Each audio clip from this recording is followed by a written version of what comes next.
Paithan gate से सिल्लीखाना road पर जो भी अनाधिकृत बांधकाम है वो सभी भाइयों से गुजारिश है कि आप आपने जो भी मार्किंग दी हुई है उसने अपने शॉप निकाल लीजिए, जो भी शेड है वो निकाल लीजिए, नहीं तो महानगर पालिका की तरफ से कार्रवाई की जाने वाली है। अगर नहीं निकाले तो होने वाले नुकसान के लिए आप खुद जिम्मेदार रहेंगे। योजना अंतर्गत बाधित 30 मीटर रुंद विकास योजने अंतर्गत बाधित मिळकती निष्कासित करण्याची कारवाई उद्यापासून सुरू होत आहे। मिळकत धारकांना सूचित करण्यात येते की सदर मिळकती आपण स्वतःहून काढून घ्याव्या, अन्यथा उद्या कारवाई करण्यात येईल। अनाधिकृत बांधकाम स्वतःहून काढून घ्या, अन्यथा मनपातर्फे उद्या सकाळपासून कारवाई सुरू होत आहे। न काढल्यास होणाऱ्या नुकसानीस आपण स्वतः जबाबदार राहाल याची नोंद घ्यावी।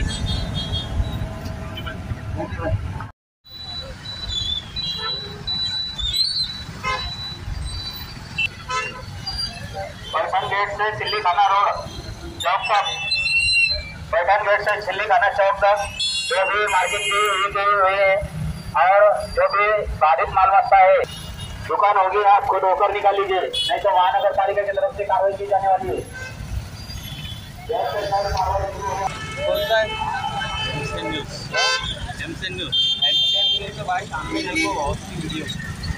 हमारे निकालो ना यार।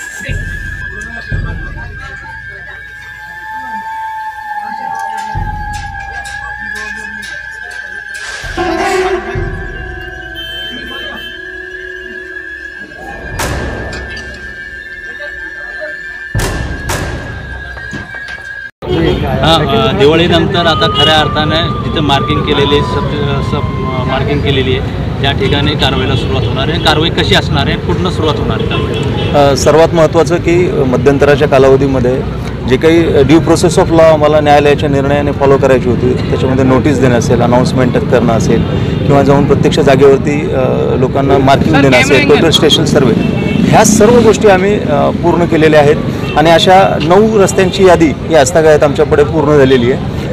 त्यामध्ये एक दुर्दैवी प्रसंग मागच्या 15 दिवसांपूर्वी या भागामध्ये घडलेला होता। एका तरुणाची या ठिकाणी हत्या झालेली होती आणि तरुणाच्या हत्येमुळे इथं मोठ्या प्रमाणामध्ये जनक्षोभ उसळलेला होता। लोकांची मागणी होती की ह्या भागामध्ये जे अनधिकृतरित्या उभा केलेली जी काही कमर्शियल इस्टॅब्लिशमेंट आहेत त्यामुळे इथे या पद्धतीने लोकांचं येणं जाणं आणि त्या वादातून ही घटना घडल्याचं निदर्शनास आलेलं होतं। त्यामुळे आता महानगरपालिका आणि पोलीस विभाग यांनी संयुक्त विद्यमाने आता इथे कारवाई करण्याचे केलेलं आहे। त्याचे जे काही प्रिरिक्विजिट म्हणतो आपण, पूर्वी गोष्टी ज्या करण्याच्या आहेत त्या आम्ही सर्व केलेल्या आहेत। आज फक्त येऊन या ठिकाणी मोठं कमर्शियल हब मोबाईल सेंटर्स इथं मोठ्या प्रमाणात असल्यामुळे कोणाचं आर्थिक नुकसान होऊ नये म्हणून आज येऊन फक्त इथं लोकांना एक सेन्सिटाईज करण्याचा उद्देश आहे की त्या लोकांनी ते समजून घ्यावं की ज्या ज्या ठिकाणी मार्किंग दिलेली किंवा ज्यांच्याकडे कुठल्याही प्रकारचे बिल्डिंग परमिशन्स कंप्लिशन ह्या महानगरपालिकेच्या नाही आहेत, मात्र असं असतानाही मोठ्या प्रमाणात व्यवसाय इथे चालवले जातात। उद्या आम्ही काढताना त्यांचं मोठ्या प्रमाणात आर्थिक नुकसान होऊ नये यासाठी हा करण्याचा उद्देश आहे। आणि दुसरी महत्त्वाची बाब म्हणजे शहराची वाढती लोकसंख्या आणि या ठिकाणी असलेले जे मूळ रस्ते आहेत त्याच्यामध्ये जो काही वाढीव ताण पडतो या ठिकाणी अशा शॉप्समुळे कुठल्याही प्रकारची परवानगी न घेता केल्यामुळे अपघातांचं प्रमाण, वादविवादांचं प्रमाण हे मोठ्या प्रमाणात वाढतं। त्यामुळे हा मोठा जो DP प्लॅनमध्ये जो निश्चित केलेला रस्ता आहे तेवढ्या रुंदीचाच हा रस्ता करण्याचा आमचा मानस आहे आणि त्यासाठी सर्व नागरिकांनी सहकार्य करण्याची भूमिका आम्हाला आता दिसून येत आहे। एकूण किती मीटरचा रस्ता आहे आणि एकूण किती मालमत्ता अतिक्रमणित आहे आम्ही बाधित होणार आहे? आता इथे ज्या ठिकाणी एक कारवाई आम्ही करणार आहोत तिथं 9 मीटरचा रस्ता होता, त्या ठिकाणी मार्किंग आम्ही दिलेलं होतं आणि त्या ठिकाणी इथल्या 81 दुकानांना आम्ही ऑलरेडी नोटिसेस दिलेल्या आहेत। 81 दुकानांच्या ज्या काही नोटीस त्यांना दिलेल्या आहेत, ज्यांनी त्या घेतलेल्या नाही आहेत त्या लोकांनाही आपल्या चॅनलच्या माध्यमातून एक सूचना करू इच्छितो की ज्यांनी नोटीस घेतलेलं नाही त्यांनी त्यांची दुकानं मला बंद असलेली आढळून आली। उद्या त्या ठिकाणी कुठल्याही मोठ्या प्रमाणात जर एखादं मोबाईलचं सामग्री असेल किंवा माल असेल तो त्यांनी स्वतःहून घेऊन जावा या ठिकाणाहून, कारण उद्या जर हे दुकान पाडताना जर त्याच्यामध्ये कुठलेही व्हॅल्युएबल्स असतील, मोबाईल असतील किंवा बाकीच्या गोष्टी असतील, त्याची चोरी झाली किंवा काही झाली त्याला महानगरपालिका प्रशासनाने जबाबदार राहणार नाही। संबंधित व्यक्ती ज्यांचं हे शॉप आहे त्यांनी ती काळजी घ्यायची आहे की आपला जो माल आहे त्यांनी सुरक्षित स्थळी ते घेऊन जायचं आहे आणि दुकान त्यांच्या पद्धतीने ते निष्कासित करायचे। त्यांनी जर निष्कासित नाही केलं तर महानगरपालिका ते निष्कासित करणार आहे आणि त्याचा जो काही खर्च येईल तो संबंधितांकडून वसूल केला जाणार आहे. यानंतर पैठण गेट नंतर पुढील कोणती कारवाई राहणार? पैठण गेट नंतर आमचा जो पुढचा ड्राईव्ह आहे तो MGM गोल्फ कोर्स आहे पडेगाव येथील, त्या ठिकाणी जो 30 मीटरचा रस्ता आहे त्या ठिकाणी आम्ही तो करणार आहोत.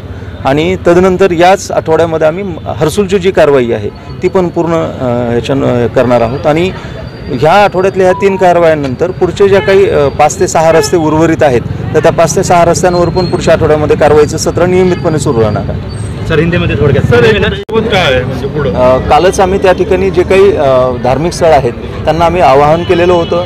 त्या ठिकाणी 2 जे धार्मिक स्थळ आहेत जे हिंदू धर्मियांचे धार्मिक स्थळ आहेत त्यांनी स्वतःहून त्या आवाहनाला प्रतिसाद दिलेला आहे आणि ते काढून घेतलेले आहेत. आता एक तिथं मुस्लिम बांधवांची एक मस्जिद पण आहे, त्या संबंधित लोकांना आम्ही सांगितलेलं आहे की याच्यापूर्वी जी मुदत दिलेली होती ती मुदत संपुष्टात आलेली आहे आणि आम्ही जर त्या ठिकाणी येऊन कारवाई केली तर ते एक चांगलं एक मेसेज जाणार नाही बाहेर. तर स्वतःहून त्यांनी जर ते काढलं नाही तर आता आम्हाला कठोर कारवाई करण्याशिवाय कुठलाही पर्याय त्या ठिकाणी त्यांनी ठेवलेला नाही, पहिली गोष्ट.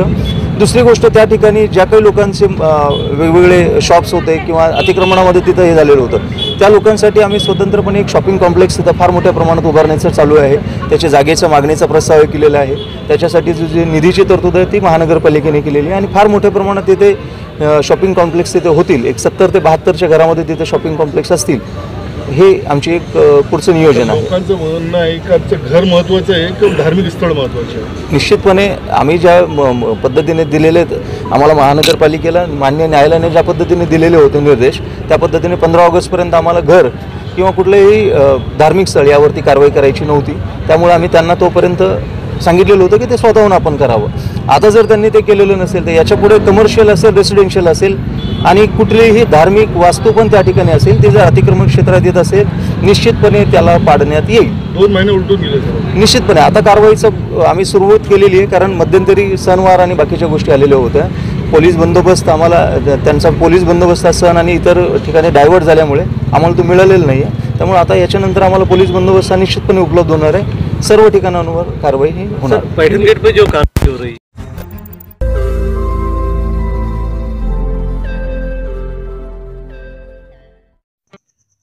रोज नई खबरों को देखने के लिए हमारे औरंगाबाद समाचार चैनल को सब्सक्राइब कीजिए और नोटिफिकेशन पाने के लिए हमारे बेल आइकन को दबाइए ताकि हर खबर की नोटिफिकेशन आपको मिलती रहे।